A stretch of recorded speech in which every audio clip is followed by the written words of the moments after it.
on this edition of Soul Survivors. He was crossing the street. This individual got out of the car and came up to him and hit him. Violence robs a man of his hearing and his health. The days after that were pretty rough. I remember not being able to turn in bed. I remember taking 45 minutes just to sit up in bed. But his attacker can't steal his determination to succeed. On the next Soul Survivors.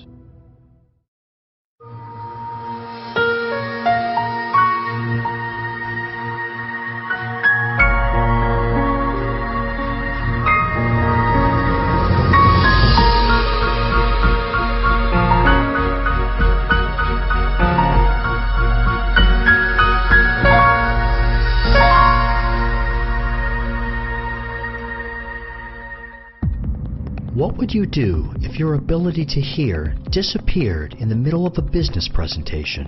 When he talked to me, he said, "Suddenly, Mom, I was totally deaf, could not hear anything out of either ear." Stefan Doering lost that and more after a vicious attack. But don't call him a victim. I really don't like being a victim. Using the same principles that made him a successful entrepreneur, he's reclaiming his life and inspiring others to reach for their dreams.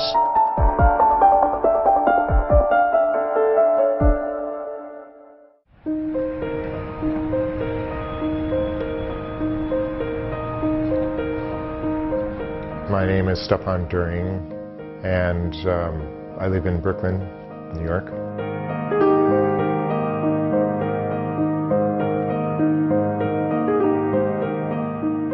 He enjoyed Brooklyn very much and in his neighborhood. He liked the people, the closeness, the neighborhood, the children, teachers, the community organizations. He got very involved with every one of those aspects of his life.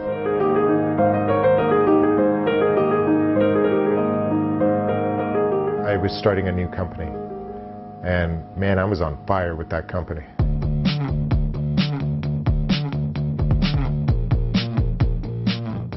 The company was called VentureMate. The vision of VentureMate was to create an online stock market and for companies before they go public.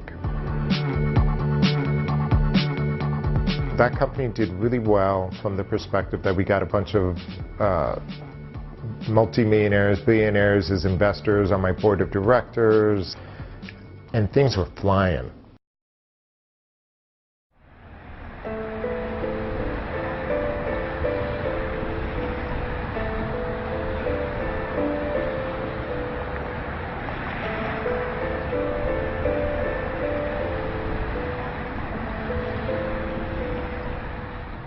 He was crossing the street with a light.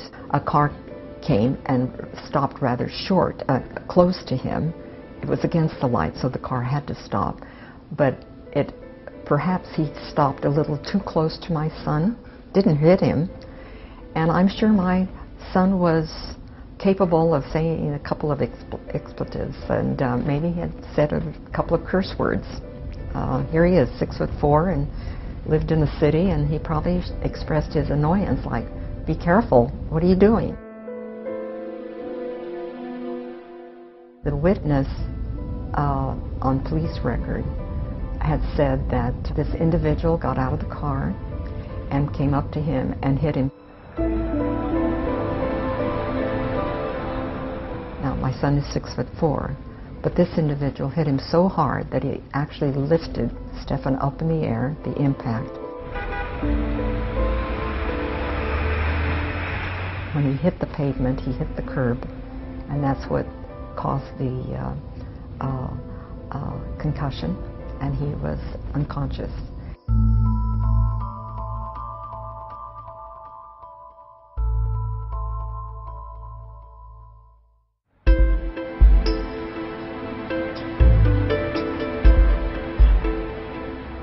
The last thing I remember was looking at the apartment and realizing, you know, this isn't really for me.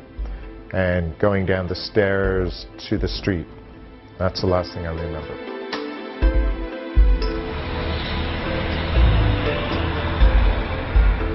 I was devastated. I thought, oh my God, it can't be. Stefan is, it can't be. You know, I kept thinking, here he is, a young man with dreams, and he had started a very successful business with a lot of promising growth in it, and he was so good and so always giving to people.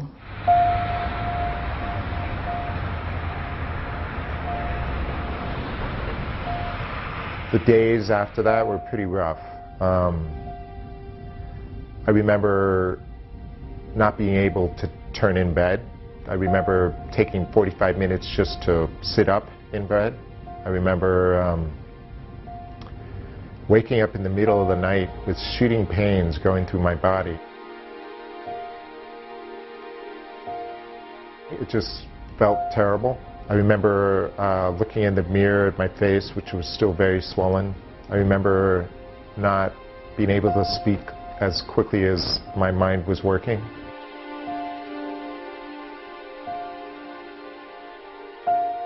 The neurologist had said, if Stefan falls once more, he'll not survive.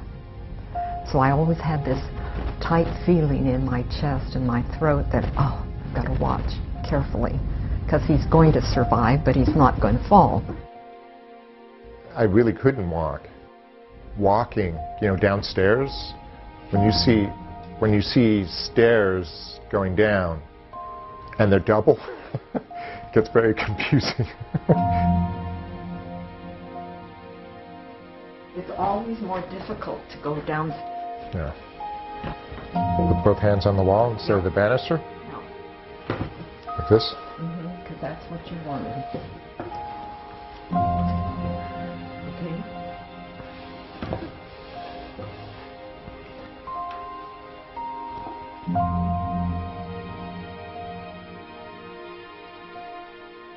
I did not want him to fall. I'll deal with the hearing. I'll deal with the other in time, but I don't want him to fall. But he was absolutely adamant. The hearing has been profoundly difficult, had been profoundly difficult, and still is. When I can't hear, that was my business, you know. I speak, I present, I coach, yeah, and when I can't hear, it virtually wipes that out. You taped this at your last lecture. I'm sorry, what? You didn't hear me? No. What? Okay. You taped something at your... Can you hear me now? Yeah. Mm-hmm. Okay. Sure. You taped something about the small business presentation with Bluebird? I'd like to hear about that. It was difficult to communicate because he wouldn't hear so well. And it was new for me to learn how to speak more clearly, more directly, perhaps a little more loudly. And at that time, it wasn't just one ear, it was both ears, and it oscillated. Yeah, I sometimes forget, and it must be frustrating for you because I know it's important for me to face you and also aim for your right ear, right? Yeah. Okay, so thanks. Be patient.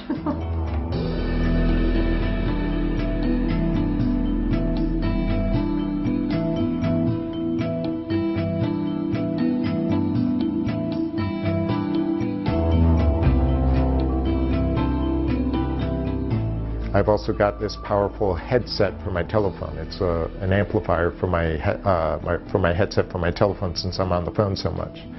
And I've got a neck loop so that when I'm teaching up at Columbia, my students can hear me. It's one of these little microphones that it's wireless, so they'll have this little microphone that then transmits into my hearing aids directly. I realized I really don't like being a victim, acting like a victim, being a victim. It just doesn't serve me at all.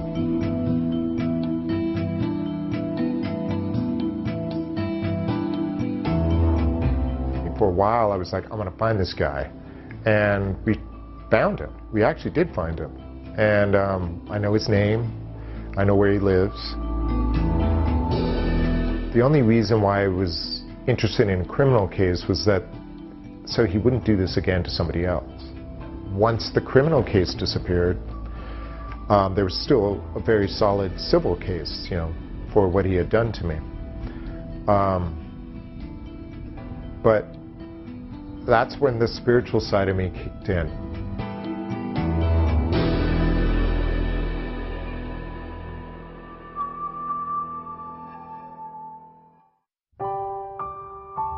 I saw for myself, let it go, just let it go, because I could see myself getting consumed by this anger and this frustration.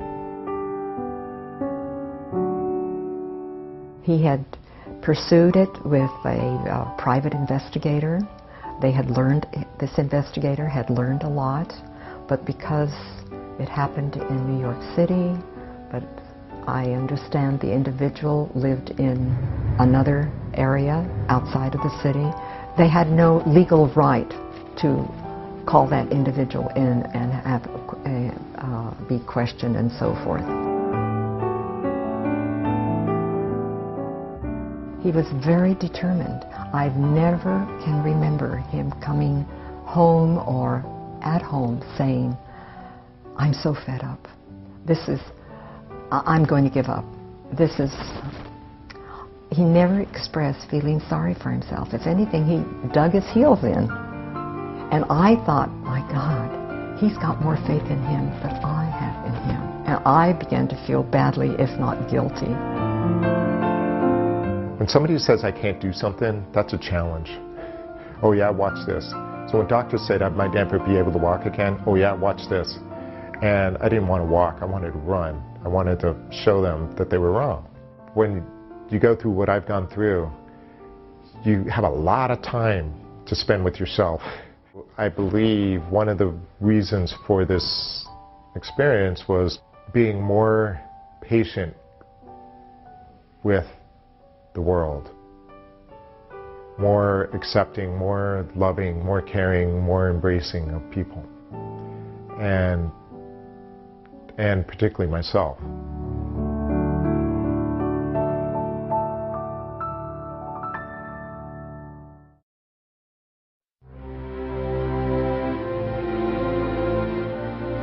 Well, she's been amazing for me. And even though I don't remember anything from the hospital experience, a few years ago my dad died, and he was in the hospital for, I think 20 days or so. Intense 20 days. And because of my mom's medical background, I saw she's an amazing person to have in the hospital.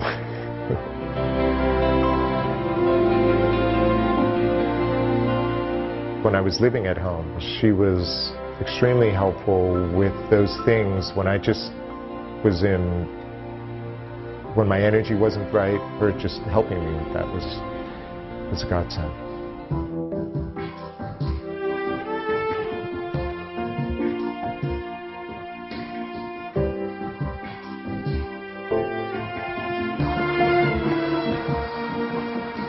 So I help entrepreneurs because a lot of times entrepreneurs psych themselves out.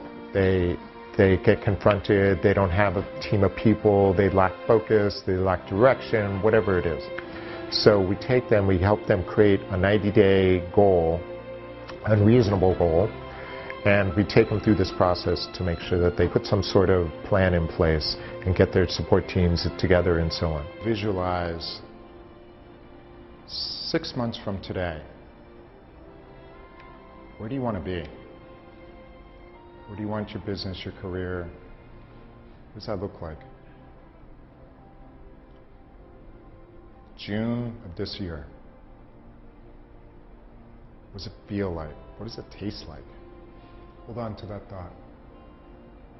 We only target kids from low-income communities. So particularly in New York, there's still so many communities where there's rampant poverty and also access not only to education but to loans to start a business, that sort of thing. So what we try to do is teach them, give them the tools where they can overcome these obstacles and really find it within themselves to really overcome all of these obstacles that they've been placed against. I mean, a lot of them, we've had a lot of homeless children who've gone through our programs, a lot of immigrant students who've come through the programs as well.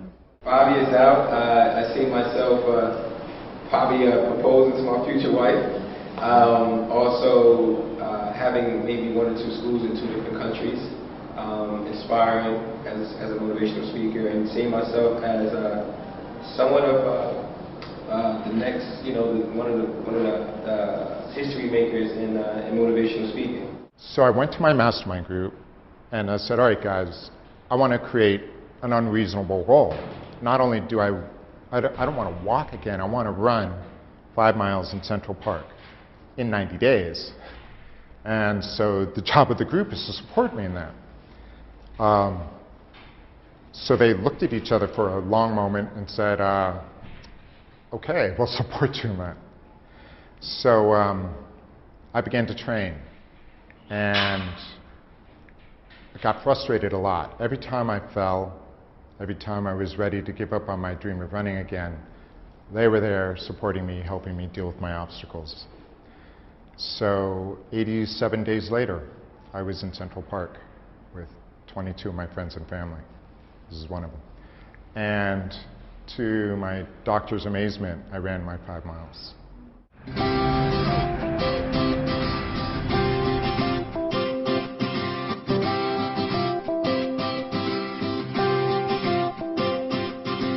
What it is a group of like-minded people that get together to support each other. The key is like-minded. So Ford would have people just like Ford in the way he thinks to help him solve problems, for example.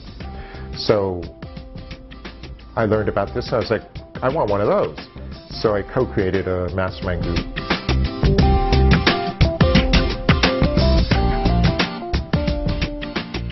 So how do soaring geese fly? They fly in a V formation. And why do they do that? Because the first goose cuts the air, makes it easier for the rest of them. And when he or she fatigues, drops back to the back of the line where it's easier to fly. And while that first goose is flying, everybody else supports and honks to cheer her on. I remember his wonderful email that he sent to us. About that. I still have that. Yeah, the PowerPoint. That's right. I don't have it anymore. I still have it. I thought it was so brilliant. So it was really all about support. And what was extraordinary for me was that there wasn't people in my industry, so it was people who could listen with a clean slate.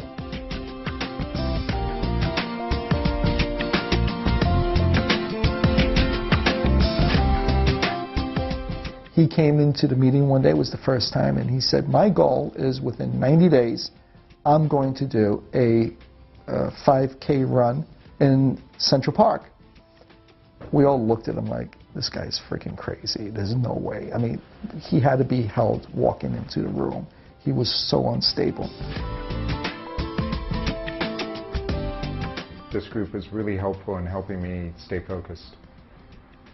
Because I remember when Rick and I were shutting down a company, and we were just like, because we had just put, 3 hardcore years into this business, and now it was just evaporating.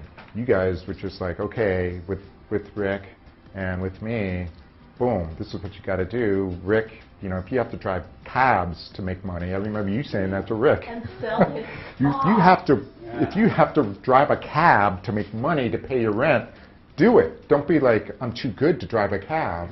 As the mastermind group, what we help him is to create the game and hold him accountable. So once a week he came in and say, okay, this is what I do. I'm not winning, I cannot succeed. And he had meetings where, he was down, he was saying there's no way I can do that.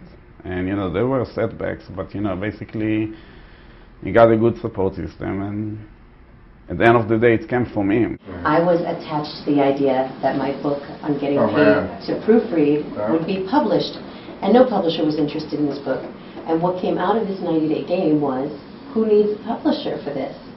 Why don't you just put it on the internet? When I knew nothing about the internet. So that's exactly, I think and you... self-published it too. And I self-published it, and then lo and behold, after paidtoproofread.com had enough traffic, the Wiley publishers, the publishers of the Dummy series, came to me and said, you're the expert, Sue, we need you to write this book. And that's how I started to learn about the power of the internet. And today, fast forward however many years later, all of my businesses are internet-based, and all of them generate residual income for me.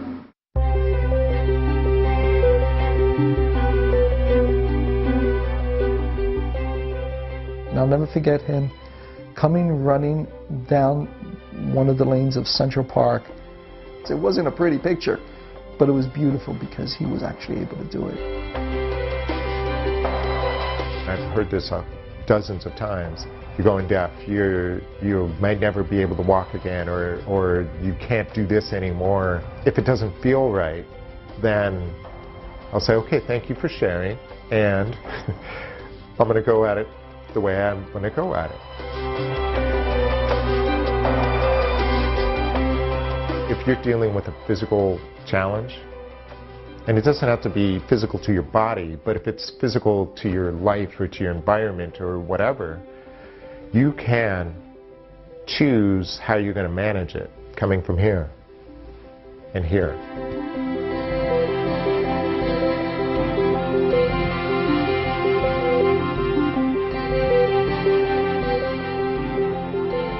Listening to him was definitely inspiring, and I think, fear and logic unfortunately hamper a lot of what I personally want to do with my life and my career. So hearing him and him basically telling me that it's okay to suspend those things, and then once you have the main image of what you want your life to be, you can go back and figure out how to actually do it.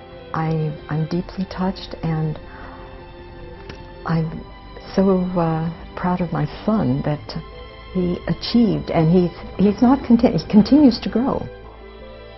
The spirit that brought Stefan business success is the same spirit that drives his will to achieve seemingly unattainable goals in his life with forgiveness, compassion, and above all, determination.